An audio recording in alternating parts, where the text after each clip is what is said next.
a great truth for me at that time. ఆ సమయంలో ప్రభువు గొప్ప మర్మాన్ని నాకు తెలియజేశాడు. 44 years ago. 44 సంవత్సరాల క్రితం. What God did for Jesus, He will do for me. యేసుకు దేవుడు ఏదైతే చేశాడో నాకు కూడా చేస్తాడు.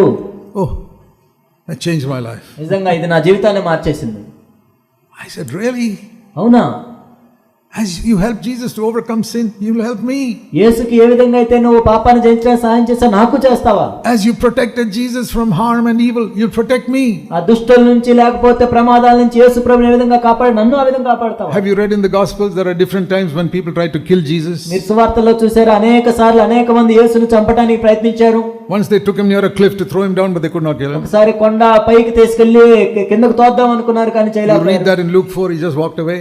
ఆ తర్వాత ఆయన వెళ్ళిపోయినట్లుగా మనం చూస్తాం లూకా 4. God will protect me also. కాబట్టి దేవుడు కూడా నన్ను కాపాడాడు.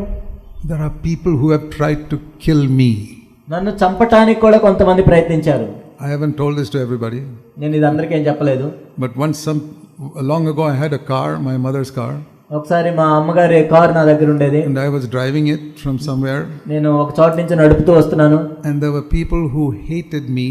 నన్ను ద్వేషించే వాళ్ళు కొంతమంది అక్కడ ఉన్నారు ఒక చోట. Who had put a hole in the petrol pipe to blow up the car when I was driving. కాబట్టి ఆ పెట్రోల్ పైపుకి ఒక రంధ్రం చేశారు, నేను వెళ్ళేటప్పుడు అది పేలిపోవాలని. I did not know that. నాకు తెలియదు ఆ విషయం. And I was driving back from there. నేను అక్కడి నుంచి నడుపుకుంటూ వస్తున్నాను. And some auto rickshaw man say, "Yo, petrol is leaking from your car." ఒక ఆటో నడిపే వ్యక్తి, చూడండి అక్కడ మీ పెట్రోల్ కారిపోతుంది చూసుకోమని చెప్పారు. I'm not a car mechanic. I didn't know what is the reason. నాకేం కార్ మెకానిక్ గా నాకు తెలియదు కూడా దానికి విషయం. I came home safely. నేను మొత్తానికి ఇంటికైతే వచ్చాను. My wife was also with me. నా భార్య కూడా ఉంది నాతో పాటు. And afterwards I asked a brother in our church who's auto mechanic. ఆ తర్వాత ఆటో మెకానిక్ అయిన ఒక సహోదరుడిని నేను అడిగాను. I said, "Please check my car." నా కారు ఒకసారి చూడమని చెప్పాను.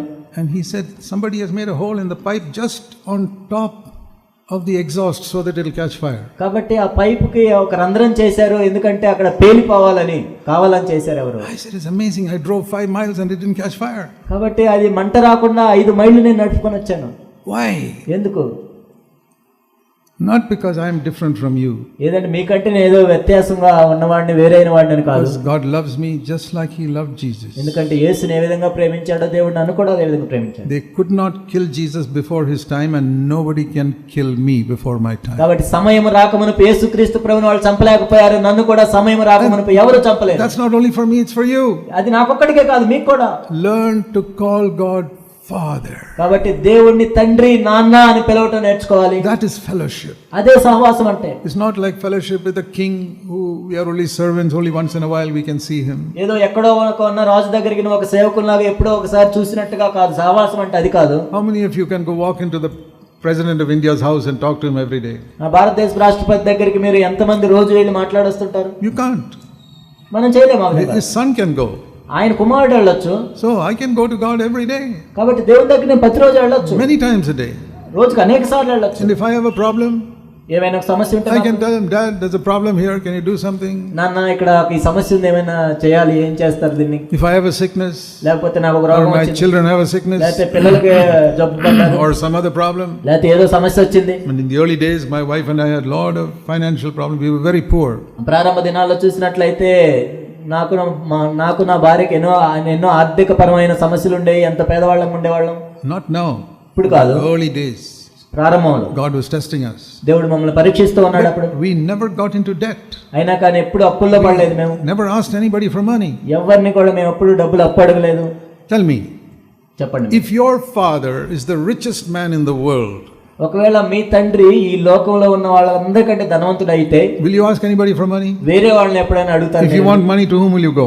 ఒకవేళ డబ్బులు కావాలంటే ఎవరిని అడుగుతారండి? You will go to your father. He's the richest man in the world. మీ నాన్న దగ్గరికి మీరు వెళ్తారు, ఎందుకంటే ఆయనే గొప్ప ధనవంతుడు కాబట్టి. I said my father is not the richest man in the world. He's the richest man in the whole universe. కాబట్టి నా తండ్రి కేవలం ఈ లోకానికే కాదు, ఈ విశ్వం అంతటికి కూడా ధనవంతుడు. Then why should I go ask begging from people for money? మరి ఎందుకు మనుషుల దగ్గరికి వెళ్ళి నేను ఎందుకు అడుక్కోవాలి?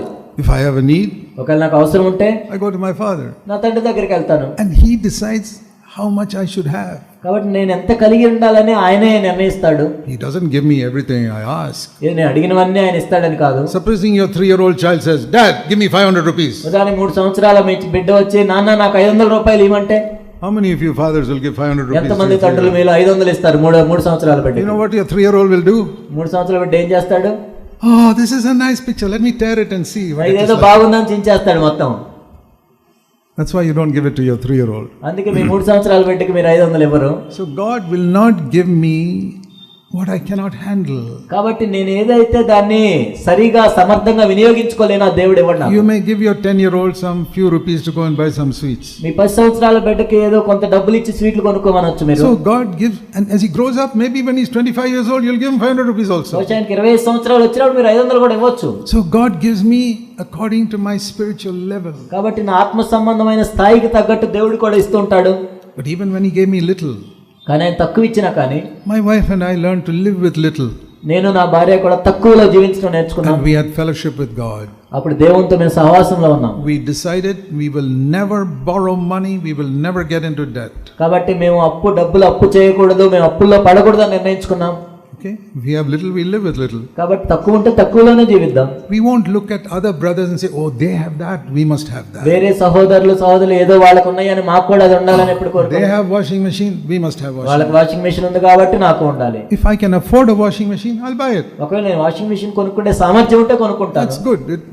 It'll reduce the work of your wife. కాబట్టి నీ భార్యకు శ్రమ తగ్గుతుంది దానివల్ల. That's good. ఉంటే మంచిది. If you don't have the money, what to do? కానీ డబ్బులు లేకపోతే ఏం చేస్తారు? Then how do you wash your hands? How do you wash your clothes? మరి మీ బట్టలు ఎలా ఉతుక్కుంటారు?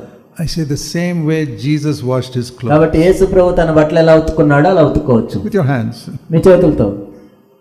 Then one day God gives you enough money to buy a washing machine. Then buy it. ఒకనొక రోజు వాషింగ్ మెషిన్ కొనుక్కుండే డబ్బులు ఉన్నప్పుడు మీరు కొనుక్కోవచ్చు.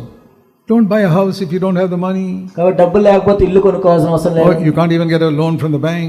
ఒకవేళ You can't get a loan from the bank also. ఒకవేళ బ్యాంక్ దగ్గర నుంచి లోన్ కూడా రానట్లయితే.